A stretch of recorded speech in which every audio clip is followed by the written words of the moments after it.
story ketiga ni adalah apa yang inisiatif Malaysia buat kan, untuk membendung berita palsu tentang COVID-19. Which Hadi is such a big fan of, obviously. So diorang menggunakan website sebenarnya.my. Yeah. Dan mereka ada Telegram group juga untuk rakyat Malaysia yang nak tahu berita benar. Dan kalau tak silap saya, every day, setiap hari, kerajaan, Kementerian Komunikasi akan keluarkan senarai berita-berita palsu untuk hari ini. Kan?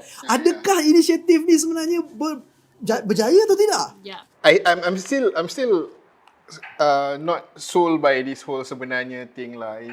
It's there. It is actively trying to tell us what is the correct one, what is not the correct one. But it is not. I think it's not marketed well enough for people to know. I think most of the public still don't know what sebenarnya is. I tengok website sebenarnya.my. I think it's like a short story website.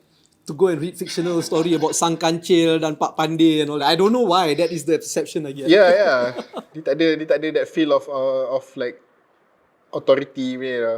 So there's a Telegram channel for the MKN messages, and there's also a Telegram channel for sebenarnya.my. Yes. So in that kind of situation, Daniel, there's always a wealth of information out there, but the government is trying to streamline the information by telling you to join like the MKN Telegram channel.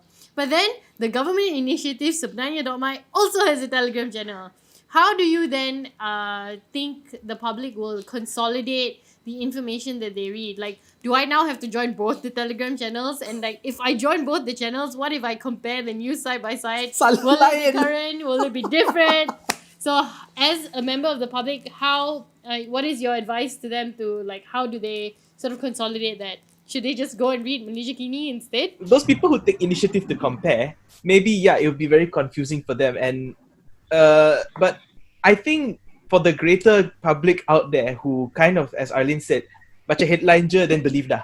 So I think one message is enough to convince them. They're not going to dig deep into the situation unless they have a legit interest in the story. So, my family, pasal sometimes if it's talking about some topic that they're quite invested into, they will go into it and start asking me, or then I can see diorang Skype call or WhatsApp call with somebody and they bincang for half an hour and trying to figure out which one is right, which one is wrong. While sites like sebenarnya.my, which hint at the kebencian kebenaran that I was mentioning earlier, is they give this information, tapi it also creates this ground for people who have more questions tapi tak boleh tanya, because if I'm not mistaken, the Telegram group is a broadcast group. There was an instance, I think near the time when they opened up, was it phase 2 or phase 3, just before Raya, when they opened up interstate travel. I think it was between like the 7th to the 10th of May or something like that.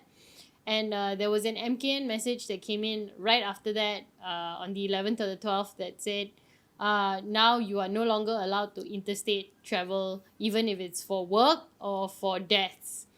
And a lot of messages in my family, for example, came in and they're like, what? So we're not allowed to even travel back? Then how am I going to go to work? Because that was the time when industries were also opening up again.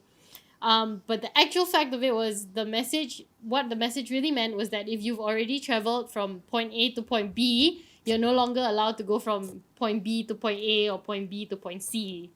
So you're only allowed this one-time travel, and that's it.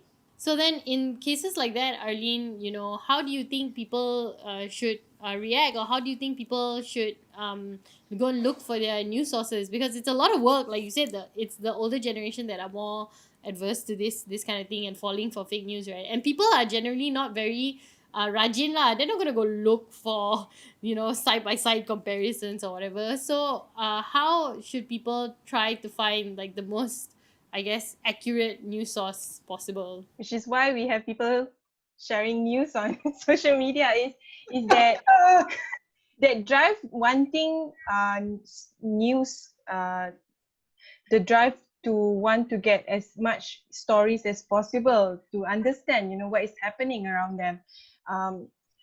To be honest, there's no real news because the system of sourcing stories in Malaysia is I would say it's a bit broken, partly because this is the lack of freedom of expression, and imagine someone living somewhere in Sabah and and they wanting to get, they want to get stories about, their own community or things that is happening within Malaysia. What if they have more questions? Hence why you have people sharing videos or their own opinion pieces and then we share it re-forward it to other people. Partly it's because they know that there's something out there that needed, to be uncovered, but they just do not know, where to get the sources. Hence the spreading of fake news. There also need to be a clear separation between what is fake news and what is unconfirmed news, because we have seen on WhatsApp, like someone recorded a video, nampak KKM punya officer pakai PPE pergi angkut orang pada speed mart, bawa the stretcher, lepas tu macam, and then when the press ourselves ask KKM about this, or they say like, oh, fake news. How can it be fake news? Who goes around in PPE form and and pick up random people painting kan? Have somebody saying something about it. Don't just simply dismiss it. Because like during the early days of MCO, there were like a lot of people who were on ground saying that, hey, KKM actually came to my shop and then pick up like my colleague who was, I don't know what happened to him. But then KKM say, oh, fake news. I'm like, okay, like what's going on?